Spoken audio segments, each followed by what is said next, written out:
Bismillah, alhamdulillah, wassalatu wassalamu ala rasulillah, and welcome to post-Ramadan edition of Islamic Finance Podcast. We are back. Welcome everybody. Assalamu alaikum. How are you all doing? So today we have a special simultaneous sip Eid edition, Rabani Halal Liquid, and let's do this simultaneous sip. 3, 2, 1. Bismillah. And now baklava after that. Let's see how that goes. Delicious. You have to have a little bit of coffee. Mix it now. That's actually perfect. Now a bit of water. And we are ready. Mariam, how are you? Good. I'm glad you invited me back. Welcome back. But I was being replaced here. No. We want to give you a little bit of a break with your studies and stuff. And it's been a busy Ramadan. How was your Ramadan? Very busy. What was some of the interesting things you had during this Ramadan for iftar? I had some Lebanese food. Like what? I really like fette, which is fried bread with chickpeas, and yogurt, which has tahini and garlic. Oh, that sounds my favorite thing. Delicious. For me, interesting discovery this Ramadan was that Malaysian coffee I told you about. Oh, yeah. I don't know what they do, something to do with evaporated milk and condensed milk. So I had a look, what is evaporated milk? So it's apparently half water is removed through a vacuum procedure. And I'm between that and salep, which is another type of Post-Tarawih drink. So we're lucky that in Australia we had Tarawih. Yeah, alhamdulillah. That was a great thing that we did at the mosque. I mean, our community, they had always some kind of hot drinks. There is a difference between Turkish and Lebanese salb. Now, I don't know how they make it. Apparently, it's some kind of a flour. Yeah, corn flour. Corn flour and something else. Some sweetener, I think. Some sweeteners and stuff. You know, with the Eid and Ramadan, it's important to find reasons to be happy, to be joyous, especially Eid day, seeing friends and families, just taking time to buy some gifts, do something for someone, just be happy and enjoy, take that moment in, no matter what's happening. That's very true. Okay, right. Okay, so today we are talking a little bit about what's happening in the news with Palestine a little bit, and then I want to talk a little bit about what's happening with this whole crypto-mania. And rather than just continuing topic, I just want to get us back into the mood. Sorry for interrupting this episode, everybody, but just after we recorded everything, we realized that there was a problem with the mic setting on my end, and we cannot use what we recorded. So what I'm going to do, I'm now sitting again and re-recording my key points.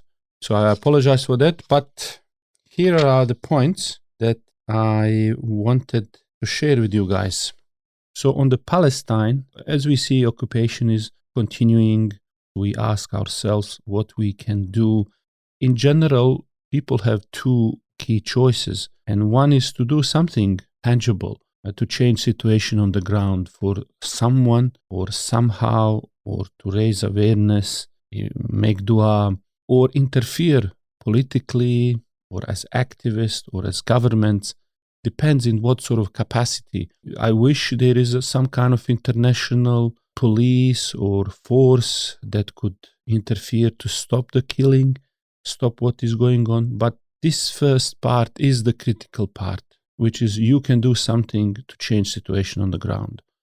If you cannot, then you should be from the second category of people, which is that you support those who are on the ground.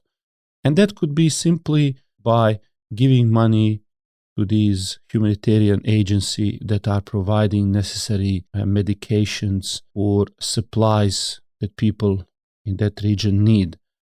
Maybe you are a business person, maybe you are institution, you might want to establish something, link, connection, trade, banking facilities in that region. So these are the two areas that we should be involving ourselves. We shouldn't just only offer suggestions and commentary without actually engaging in first or a second choice.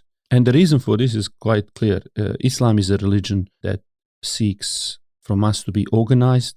A reality on the ground and the situation we are in is a result of not being organized. Sickness is ignoring corruption, ignoring it with your heart, with your tongue, and with your hand. It is not uncommon for us to see corruption in the community, work, public institutions, political parties, academia, media, and so on. And if we are bending our backs on small corruption around us, we will bend as a system our back on a big corruption. The reason why we sometimes run away from addressing corruption around us and why it persists at the highest level is because usually a lot of us, our interests are clashing with our fears, and we cannot really then call out on this corruption, or we cannot organize to create some sort of alternative and response. And you should know, my dear listeners, and I'm sure most of you do, that preparing for conflict repels the conflict. Preparing to meet the challenge or to deal with corruption, addressing it, repels corruption and corrupt people. Not preparing invites corruption.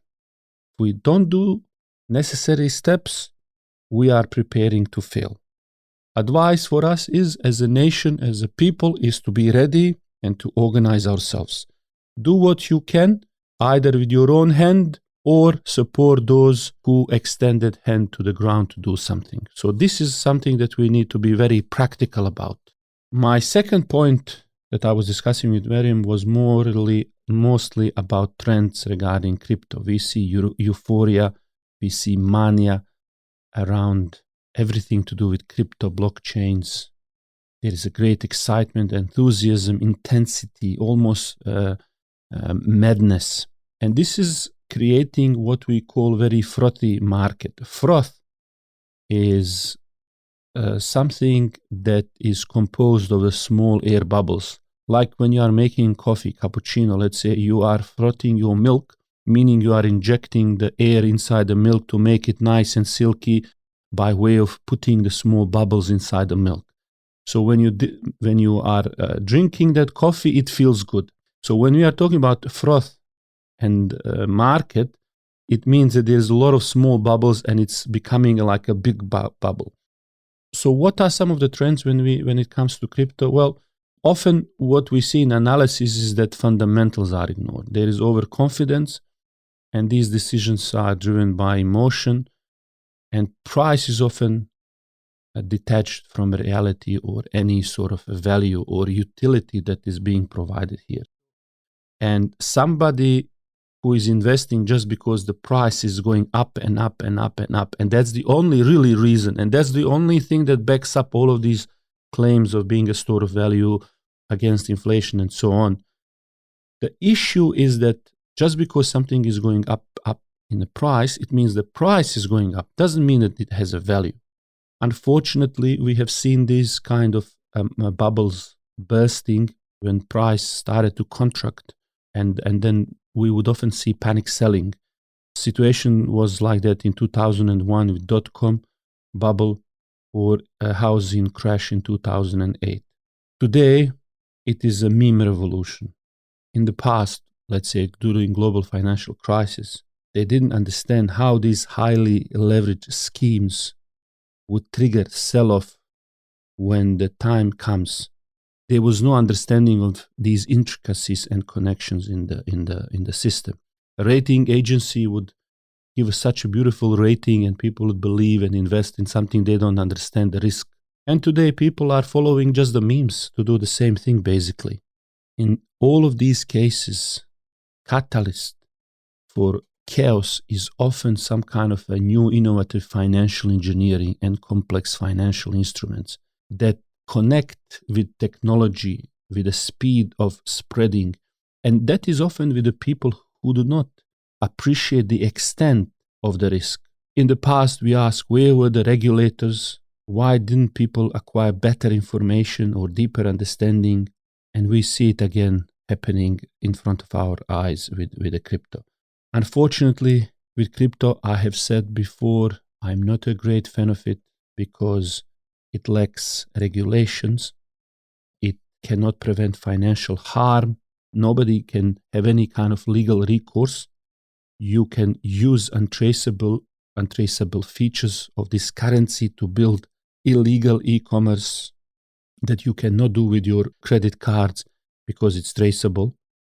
What PayPal did for eBay or credit cards for Amazon in terms of developing the new online markets, unfortunately, unregulated, untraceable crypto can do for illegal e-commerce. And all of the other types of financial products that created a chaos years ago. And for people who believe that this will become a future of the currency just because they feel nobody can stop these kinds of things, it's one of those foolish ideas that is frothing the market.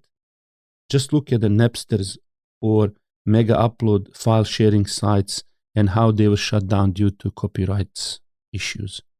It's the same comparison to if today you said to someone, invest in a Napster and mega uploads or some sort of illegal website that is sharing files, and nobody can shut you down. And that will be next Netflix. We would call that a scam. Building something that is unsustainable. Obviously, regulators will come and lock down like they did before with Napsters and other websites. So it's a false premise that somebody cannot shut you down, that this will go and continue growing, going up, just because now it's going up. Napster, I think, had tens of millions, 80 or something million users, but because it was illegal downloads, they were shut down. Yes, it survived maybe in some form somewhere illegally amongst 10 people here and there, but it's not going to be Netflix, not going to be worth investment for serious investors. So these kind of promises and unreasonable expectations are driving the market. And what I'm worried is a lot of people who are taking their credit cards to the max, taking their life saving, they are throwing it into one currency, crypto after another. And they are expecting this will continue to grow.